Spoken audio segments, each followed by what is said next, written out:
menarik yang diceritakan oleh seorang syekh, kisah nyata. Di daerah Damaskus ada seseorang yang bekerja sebagai hafar. Hafar itu penggali kuburan. Jadi satu hari datanglah seorang jenazah yang tidak banyak diikuti orang. Maka sang hafar pun, sang penggali kuburan, mulai dia gali kuburan untuk sang jenazah tadi. Ketika kemudian jenazah mulai dimasukkan ke liang lahat, tiba-tiba penggali kuburan ini dikejutkan karena tiba-tiba kuburan itu meluas dan dia melihat taman yang sangat indah. Dia pun kaget dan terperanjat, kemudian pingsan karena dia belum pernah diperlihatkan seperti itu selama menjadi penggali kuburan itu. Lah sang ibu daripada jenazah tersebut kemudian bertanya setelah dia siuman, "Kenapa engkau pingsan dalam liang lahat itu?" Kemudian dia pun menceritakan, tetapi orang-orang di sekitarnya tidak yakin karena bagaimanapun ini kan perkara gaib masalahnya. Berarti kisah ini cukup yang melihat penggali kuburan itu saja. Kemudian berlalunya waktu, datang pula jenazah yang lain. Rupanya masih salah satu dari anak ibu tersebut, mungkin saudaranya, meninggal juga. Ketika dimasukkan ke liang lahat terjadi peristiwa yang sama. Tiba-tiba kuburannya kuburannya membesar, kemudian meluas, dan di situ ada taman yang sangat indah sekali. Tapi kali ini dia tidak pingsan, tapi hanya dia saja yang melihat, yang lain tidak melihat. Setelah peristiwa ini, kemudian penggali kuburan ini datang kepada ibunda daripada dua putra yang meninggal yang sama-sama dikubur oleh dia. Sebenarnya apa yang dilakukan dua putranya itu? Maka sang ibu mengatakan, "Ammal awal fakana taliba ilmi." Adapun putraku yang pertama yang meninggal, dia seorang penuntut ilmu.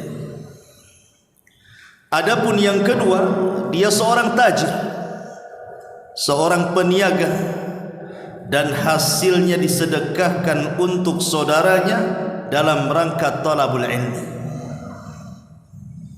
Lihat bagaimana kisah ini memberikan inspirasi kepada kita bahwa begitulah Allah bermuamalah dengan para talabul ilmi dan orang-orang yang mendanai para talabul ilmi.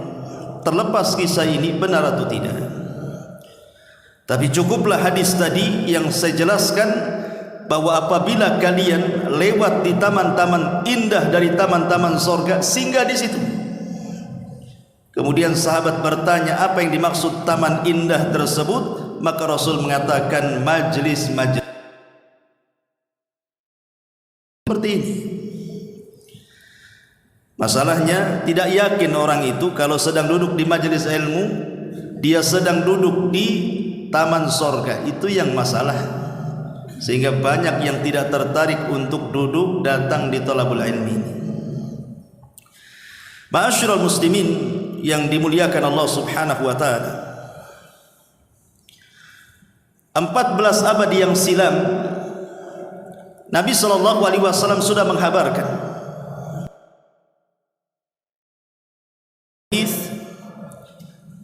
bahwa Islam ini akan hilang. Kata Nabi sallallahu alaihi wasallam, "Yadrusul Islam kama yadrusu wasyuth thawbi, hatta la yadri ma siyamun wala salatun wala nusukun wala sadaqatun wa yasri ala al-kitabi fi lailatin fala yabqa fil ardi minhu ayah." Kata Nabi sallallahu alaihi wasallam, kelak di akhir zaman Islam ini akan tergerus, sehingga banyak manusia sudah tidak kenal salat, sudah tidak kenal puasa, sudah tidak kenal kurban, sudah tidak kenal sedekah. Bahkan nanti dalam satu malam Allah angkat Al-Quran sehingga tidak ada tulisannya, bahkan hilang di dada-dada kaum muslim. Rupanya 14 abad yang silam Rasul ngomong begini, menjadi kenyataan hari ini kan. Betapa banyak orang-orang yang tidak paham hukum-hukum sholat, kecuali orang-orang yang rajin ke majelis. Kemudian hukum-hukum puasa sama juga gitu ya. Betapa banyak orang-orang yang tidak paham tentang hukum puasa dan hukum-hukum ibadah secara umum. Banyak masyarakat kita itu yang tidak paham, mulai dari toharah sampai bab muamalah, tidak paham. Padahal KTP-nya Islam loh ya. Berarti apa yang disabdakan Rasul itu menjadi sebuah kenyataan. Bahkan Nabi SAW dengan tegas dalam sebuah hadis, Nabi SAW mengatakan, min asyratis sa'ati an yurfa'al ilm. Termasuk tanda-tanda kiamat itu ilmu dicabut, ilmu diangkat. Maksudnya di sini ilmu agama. Manusia kalau ditanya hari ini soal handphone mereknya, oh paling paham dia. Mengoperasikannya pun tahu, handphone baru dia tahu. Kalau tidak tahu disangka ketinggalan zaman. Merek-merek sepatu, merek-merek baju paling paham dia. Apalagi soal kuliner, warung yang paling enak, yang paling pojok saja dia tahu. Kalau soal dunia, Masya Allah, manusia itu paling paham dia. Tapi ketika ditanya soal agama, tidak paham. Di saat ditanya soal hukum talak, ditanya soal hukum pernikahan, ditanya soal hukum riba, mana paham orang itu? Kecuali orang-orang yang dirahmati Allah Subhanahu wa taala saja. Lah dari sini pentingnya seseorang itu membekali ilmu. Jangan sampai kemudian orang itu blank sama sekali, tidak tahu ilmu, sehingga tidak dapat hidayah. Karena hidayah itu dari dengan ilmu masalahnya. Ma'asyiral muslimin yang dimuliakan Allah Subhanahu wa taala, Nabi SAW itu sangat senang kalau ada orang yang datang dalam rangka untuk menuntut ilmu. Seperti anda ini yang memang sengaja datang dari rumah, kemudian duduk di Masjid Muhajirin, memang betul-betul niatnya untuk talabul ilmi itu. Qais ibn Katsir rahimahullahu ta'ala pernah menceritakan, seorang laki-laki datang dari kota Madinah menuju Damaskus, berjumpa kepada sahabat namanya Abi Darda radhiyallahu anhu. Kemudian orang ini setelah berjumpa dengan Abi Darda, sahabat Nabi SAW, Abu Darda bertanya, kok jauh-jauh dari kota Madinah datang ke Damaskus, kok hanya ingin berjumpa dengan dia saja? Kata Abu Darda, ma aqdamaka ya akhi, tujuan kamu dari kota Madinah ke Damaskus ini menemui aku untuk apa? Maka kemudian laki-laki ini mengatakan, hadithun ballagani annaka tuhaddithuhu an Rasulillah sallallahu alaihi wasallam. Karena sebuah hadis yang telah sampai kepadaku bahwa engkau mendengar langsung dari Nabi sallallahu alaihi wasallam. Kata Abu Darda, ama ji'ta li hajatin, ataukah engkau datang untuk maksud yang lain, bukan untuk mencari hadis? Laki-laki ini mengatakan, la, tidak, hanya untuk mencari hadis. Amma qadamta litijaratin, atau engkau ingin sekalian berniaga ke Syam dari Madinah? Dia mengatakan, la, tidak, betul-betul aku datang dari kota Madinah menemui kamu itu ingin menanyakan satu buah hadis. Maka kata Abi Darda radhiyallahu mengatakan, kalau ucapanmu benar, fa inni sami'tu Nabiyya sallallahu alaihi wasallam, aku pernah mendengar Nabi sallallahu alaihi wasallam bersabda, man salaka tariqan yabtaghi fihi ilman salakallahu bihi tariqan ilal jannah wa innal malaikata la tadau ajnihataha ridan li talabil ilmi wa innal alim la yastaghfiru lahu man fis samawati wa man fil ard hatta al hitan fil ma wa fadlul alim ala al abid ka fadlil qamari ala sairil kawakib innal ulama warathatul anbiya wa innal anbiya lam yuwarrithu dinaran wala dirhaman wa inna mawarrathul ilma faman akhadahu akhada bihaddin wafir.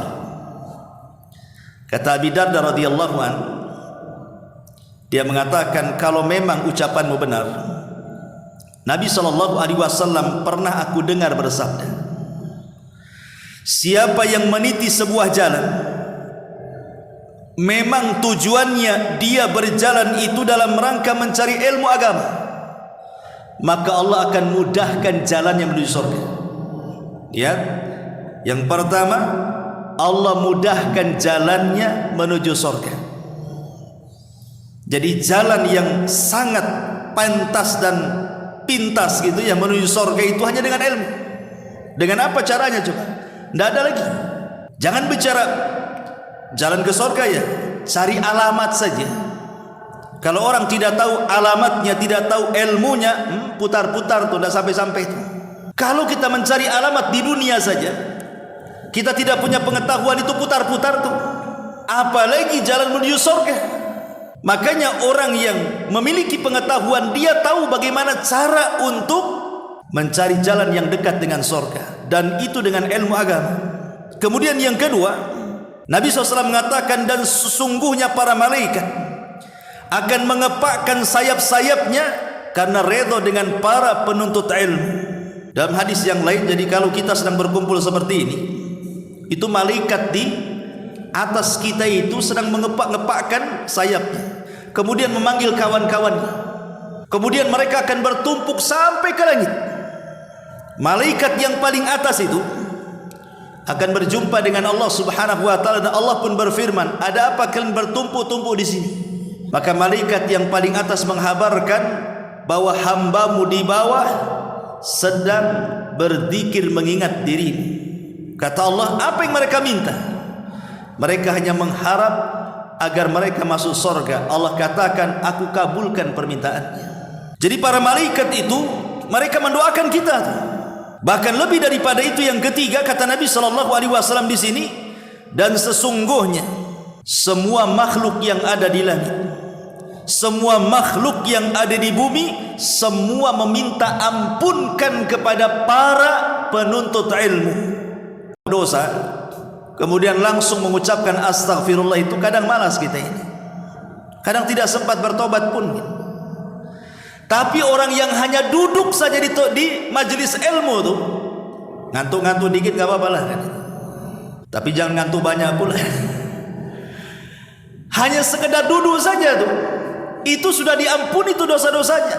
Bahkan Rasulullah SAW mengatakan, kumu maghfuran lakum, berdirilah kalian, pulanglah kalian, dosa-dosa kalian sudah diampuni. Hanya sekedar duduk loh ya. Apalagi lebih daripada itu, mencatat kemudian mendapatkan faedah dari majelis ilmu tadi. Duduk saja sudah diampuni. Cukup sampai di sini. Kata Nabi SAW, sampai kepada ikan-ikan di dasar lautan, semua ikut bertasbih kepada para penuntut ilmu. Orang yang menuntut ilmu dengan ahli ibadah itu sama seperti ramainya bintang di langit dengan 1 bulan purnama. Bulan walaupun 1, tapi sedang purnama itu bumi bisa diteranginya. Tapi bintang walaupun berserak di langit sana, entah berapa jumlah bintang itu, tidak sampai cahayanya ke bumi. Artinya orang yang menuntut ilmu itu bagaikan bulan saat purnama, tetapi ahli ibadah itu walaupun banyak, mereka bagaikan bintang. Coba bang, dari sholat malamnya, kurang dari ibadah-ibadah sunnah yang lainnya, tapi amalan-amalan hamba sama dengan membagi rizki-rizki hamba. Jangan masing-masing. Makanya pintu sorga pun ada, namanya pintu sholat khusus yang pakar sholat, ada yang pintu royan khusus yang pakar puasa, ada yang pintu sedekah memang. Makanya Imam Malik menyurati, jangan seperti itu. Allah sudah membagi-bagi amal itu sama dengan membagi rizki. Dan aku yakin, kata Imam Malik, apa yang aku lakukan jauh lebih baik dibandingkan apa yang Anda lakukan. Kata Imam Malik, apa yang saya lakukan maksudnya mengajarkan sunnah Nabi, mengajarkan hadis-hadis Nabi jauh lebih baik dibandingkan yang Anda lakukan maksudnya kepada pengkritiknya. Walaupun Anda ini ahli solat malam, ahli puasa, ahli baca Quran, aku masih lebih baik di antara kalian. Kenapa? Ibadah. Ya. Dan ini penting, tidak bisa kita ini mengkritik orang gara-gara mungkin kurang dari sunnahnya. Umpamanya ada kajian siang hari Senin atau Kamis, umpamanya. Ini ustaz sedang ngasih kajian, ustaznya haus minum, jemaahnya bisikin dari belakang, ustaz kau tidak puasa Senin. Seolah-olah apa? Dia lebih puasa Senin itu karena dia sedang mengajar. Tidak bisa orang memaksa itu sekehendak dia, kan itu harus seperti dia, tidak bisa. Makanya Imam Malik menasihati, enggak begitu. Allah itu membagi amalan seperti Allah membagi rizki. Karena Rasul yang mengatakan keutamaan orang alim jauh lebih baik dibandingkan ahli ibadah, seperti bulan di antara bintang-bintang yang ada di langit. Kemudian Rasul mengatakan ulama itu pewaris para nabi, dan para nabi itu tidak pernah mewariskan dinar dan dirham, tapi yang mereka wariskan adalah ilmu. Maka barang siapa yang mengambilnya, maka dia telah mengambil bagian besar dalam agamanya. Ma'asyiral muslimin yang dimuliakan Allah Azza wa Jalla, lihat bagaimana Abi Darda radhiyallahu an memberikan apa? Semangat. Engkau datang dari kota Madinah menuju Damaskus hanya untuk belajar, maka saking senangnya Abu Darda membacakan hadis itu. Kenapa Abu Darda memberikan motivasi kepada orang yang datang dari Madinah hanya menemui dirinya, hanya ingin menanyakan sebuah hadis saja? Karena Nabi SAW juga sama seperti itu. Ada seorang sahabat di zaman Nabi SAW, namanya Safwan ibn Assal radhiyallahu anhu. Safwan ibnu Assal radhiyallahu anhu. Hadis ini disahihkan oleh Syekh Nasiruddin Al-Albani rahimahullahu ta'ala. Jadi kata Safwan ibn Assal ini, ataitu Rasulullah sallallahu alaihi wasallam wa huwa muttaqiun fil masjidi ala burdin lahu ahmar. Jadi kata Safwan ini, aku datang menemui Nabi. Nabi sedang bersandar dengan menggunakan burdah berwarna merah. Fakultu, maka aku katakan, ya Rasulullah, inni ji'tu atlubul ilma. Rasul, kata Safwan, aku sengaja datang menemui kamu di masjid ini, memang betul-betul ingin belajar sama kamu. Maka ketika kemudian dia mengatakan aku datang ingin belajar, langsung sumringah Rasul itu. Apa kata Rasulullah? Marhaban bi talibil ilmi. Selamat datang wahai para penuntut ilmu. Inna talibal ilmi, sesungguhnya para talabul ilmi, la tahuffuhul malaikatu, malaikat akan menaunginya, wa tudhilluhu bi ajnihatiha, dan sayap-sayapnya akan menaunginya. Kemudian mereka akan saling bergerak satu dengan yang lainnya sampai ke langit.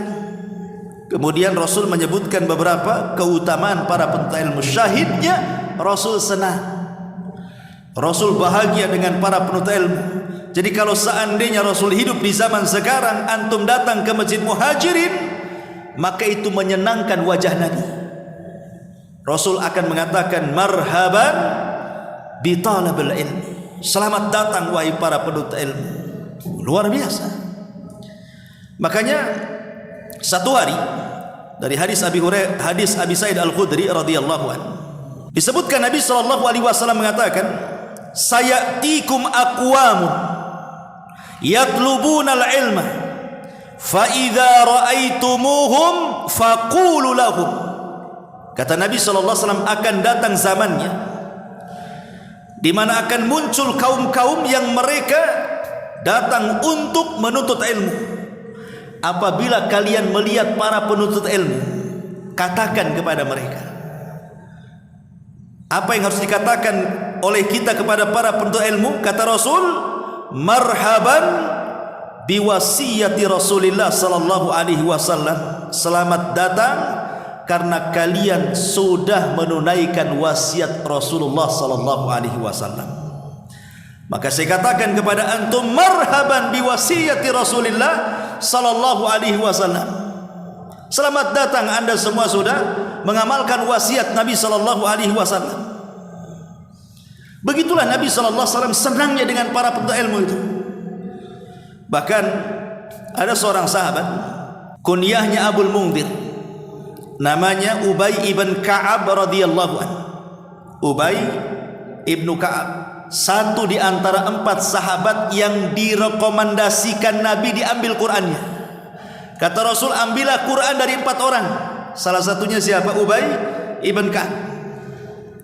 Satu hari, kata Ubay ibn Ka'ab radhiyallahu anhu, dia sedang berada di masjid. Tiba-tiba kemudian Rasul sallallahu alaihi wasallam mendatangi Ubay ibn Ka'ab ini.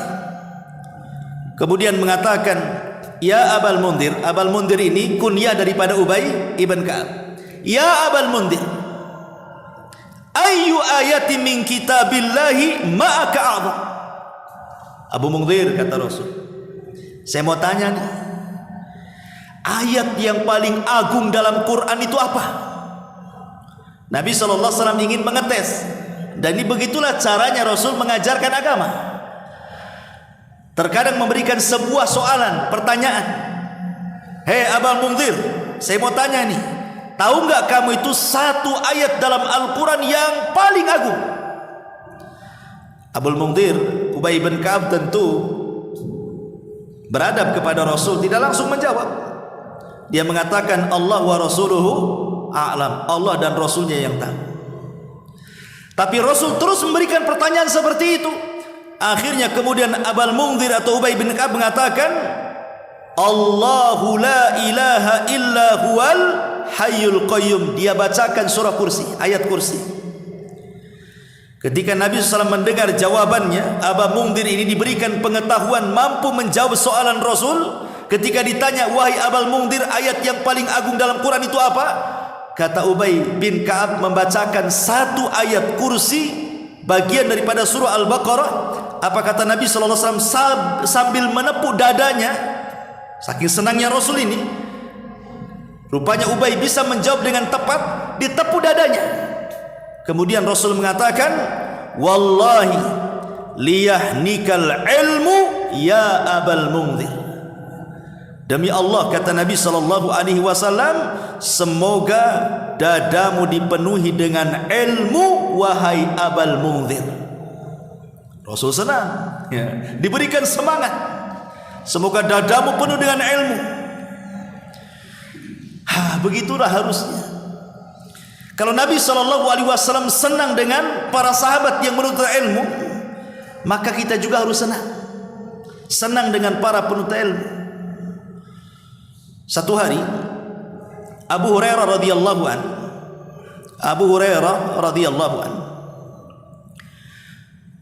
dia datang kepada Nabi SAW bertanya soalan. Apa soalannya? Ya Rasulullah, man as'adun nas bi syafa'atika yaumal qiyamah. Rasul, sebenarnya manusia yang paling bahagia dengan syafaatmu pada hari kiamat itu apa? Dan siapa mereka? Siapa orang yang paling bahagia dengan syafaat pada hari kiamat, wahai Rasul? Tolong jawab. Kata Nabi SAW di hadapan Abu Hurairah radhiyallahu anhu ini, ya Abu Hurairah, laqad dhanantu ya Abu Hurairah alla yas'aluni an hadzal hadithi ahadun aula minka. Kata Rasulullah SAW, wahai Abu Hurairah, pada dasarnya aku enggak yakin kok ada orang yang bertanya seperti itu. Kok ada orang yang bertanya seperti yang kau tanyakan kepada aku nggak yakin. Kok bisa kau menanyakan soalan itu kepada aku gitu.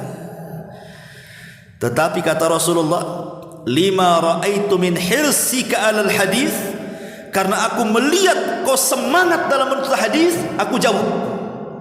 Kata Rasul, karena aku melihat semangat kamu dalam rangka mencari hadis, aku jawab. Kemudian Nabi SAW mengatakan, as'adun nas bi syafa'ati yaumal qiyamah man qala la ilaha illallah. Orang yang paling bahagia dengan syafaatku pada hari kiamat adalah orang yang membawa kalimat la ilaha illallah. Lihat bagaimana Nabi SAW mendorong kepada Abu Hurairah, karena engkau semangat belajar, aku jawab. Gitu ya. Itulah bentuk kebahagiaan Nabi SAW.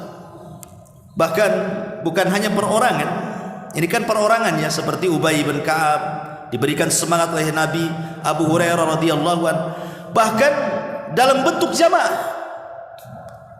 Muawiyah ibn Abi Sufyan radhiyallahu an pernah menceritakan, jadi satu hari Nabi SAW keluar.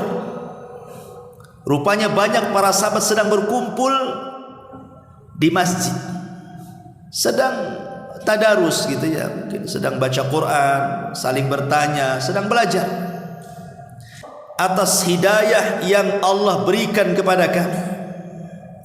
Tidaklah kalian duduk-duduk seperti yang kalian duduk ini dalam rangka berzikir, belajar, menuntut ilmu, duduk-duduk gitu ya, tanya-tanya agama dan begitu seterusnya, kecuali para malaikat yang ada di langit. Bahkan Allah Subhanahu wa taala berbangga dengan kalian. Contoh, tidak ada pemimpinnya, ditinggalkan pemimpinnya. Nu'man ibn Abza itu khalifah, dulu budak, alimun bi faraidillah wa idza, benar ucapan Rasul katanya. Innallaha ya, hadis yang dikeluarkan oleh Imam At-Tabrani, da ilal masjid la yuridu illa liyata'allam khairan aw yu'allimuhu kana lahu ajru mu'tamiri tam al-umrati faman raha ilal masjid la yuridu illa liyata'allama khairan aw yu'allimahu falahu ajru hajit tamal hajjati. Apa kata Nabi? Barang siapa yang menyengaja antum datang dari rumah ke masjid. Jadi antum sengaja datang dari rumah ke masjid ini untuk apa? Untuk belajar atau mengajar.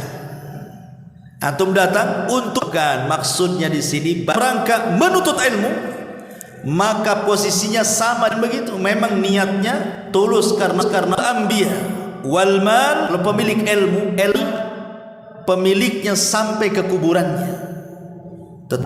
Yang masuk ke liang dia tidak bisa diperebutkan. Kalau orang mau akan jadi beban bagi dia, karena dia akan ditanya dua perkara, min aina iktasabahu wa fima anfaqahu, dari mana ke mana, gitu ya, dari mana dan ini yang kedua. Yang ketiga, yang keempat, kata Imam Ibnul Qayyim rahimahullah ta'ala, bahwa ilmu itu yahtaj ilaihi al-muluk, para raja butuh kepada ilmu. Tetapi sebaliknya, sahibul mal yahtaj ilaihi ahlu al-adami wal faqati wal hajah. Tetapi harta itu dikejar orang-orang miskin, orang-orang susah. Kalau ilmu dikejar para raja. Makanya Ibrahim bin Adham sampai mengatakan, ikhwan, apa kata Ibrahim bin Adham? Lau alimal muluk wa abna'ul muluk ma nahnu fihi minas sururi wan naim idan lajaladuna alaihi bisuyf. Kata Ibrahim bin Adham, kalaulah seandainya para raja dan anak-anak raja itu tahu betapa kami para ulama itu merasa nikmat walaupun dalam penjara sekalipun, tentu mereka akan mengambil pedang dan akan menyabatkan di leher-leher kami. karena mereka tidak memiliki apa yang kami miliki dari kenikmatan yang mereka tidak punya sama sekali.